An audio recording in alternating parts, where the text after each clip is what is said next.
5 भी मिला है आपको चैप्टर 2 से ही, इलेक्ट्रोस्टैटिक पोटेंशियल एंड कैपेसिटेंस से ही मिला है। आप ऐसा बोले तो गलत नहीं बोलेंगे। अब कैपेसिटर में कौन सा कैपेसिटर है? कैपेसिटर है पैरेलल प्लेट कैपेसिटर। तो रख देते हैं, बना देते हैं। ये रहा आपके पास छोटा सा पैरेलल प्लेट कैपेसिटर। ठीक, दिख गया? चलिए, अब क्या होता है, ये कंडक्टर्स है, कंडक्टर के बीच में इंसुलेटिंग मीडियम होता है। इनको कुछ सेपरेशन डी से प्लेस कर देते हैं, और सेपरेशन बहुत स्मॉल होता है, बहुत ज्यादा नहीं रखेंगे। एक पॉजिटिव प्लेट होता है और एक निगेटिव प्लेट होता है। ठीक, कैपेसिटेंस की अगर हम बात करें तो कैपेसिटेंस का फॉर्मूला लिखते हैं हम लोग epsilon not a upon D. ये कैपेसिटेंस का फॉर्मूला होता है। अगर चार्ज की बात करें तो चार्ज इक्वल टू होता है सी वी। अगर चार्ज रेट की बात करें तो that is D Q upon D T is equal to C DV upon D T होता है। ठीक है, और चार्ज रेट ही क्या होती है आपके पास? करंट। तो ये है आपके की पॉइंट्स। निकालना क्या है आपको? करंट। तो क्या आपको दे रखा है? वोल्टेज रेट दे रखा है। क्या पहले निकालेंगे? कैपेसिटेंस। इप्सिलॉन नॉट का वैल्यू क्या आपको पता होता है। ठीक है, फटाफट रखते हैं सारी वैल्यूज को और निकाल के देखते हैं। तो सबसे पहले क्वेश्चन को मैं रीड कर देता हूं। आपके पास दिया हुआ है एक capacitor consist of 2 parallel plates, ऐसा कुछ है, जिसका एरिया दे रखा है, area of cross section, that is a की बात हो रही है, और ए आपको गिवन है 0.001 मीटर स्क्वायर। अगर बात करें सेपरेटेड बाय अ डिस्टेंस यानी स्मॉल डी की बात कर रही है, और दैट इज 0.0001 मीटर।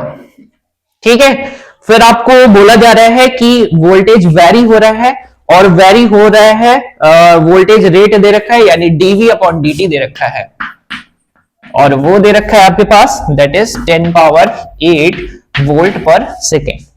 ठीक है, then the value of displacement current आपको पूछ रहा है। बच्चों देखो, डिस्प्लेसमेंट करंट की अगर हम बात करें ना, तो डिस्प्लेसमेंट करंट कहां पर मिलेगा? इनके बीच में।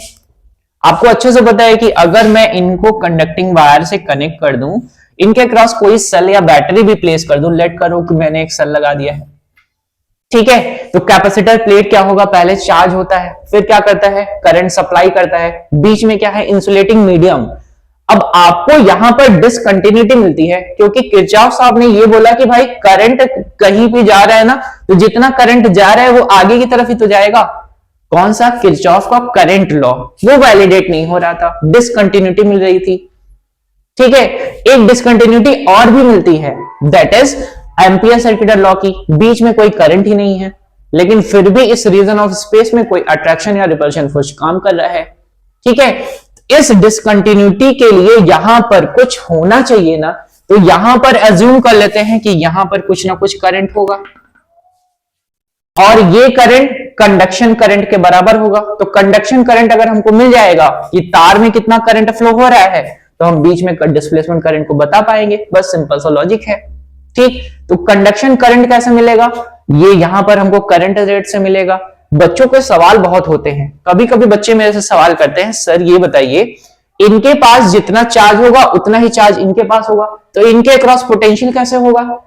तो पोटेंशियल निकालने के लिए क्या चाहिए? मुझे एक चार्ज प्लेट का, एक प्लेट पर चार्ज चाहिए, मुझे दोनों से लेना देना नहीं है। चलिए ठीक है, अभी ऐसा बात करते हैं कि मुझे जो सवाल में निकालना है करंट, तो करंट के लिए फटाफट वैल्यूज रख देते हैं। सबसे पहले निकालते हैं कैपेसिटेंस सी का वैल्यू लिखेंगे epsilon not 8.85 into 10 power minus 12। आगे चलते हैं, ए का वैल्यू है 0.001 अपॉन डी का वैल्यू कितना है? 0.0001। ठीक है, सेट कर दीजिए इनको। तो यहां से कितना आ जाएगा? यहां से मैं 20 से 20 काट देने वाला हूं।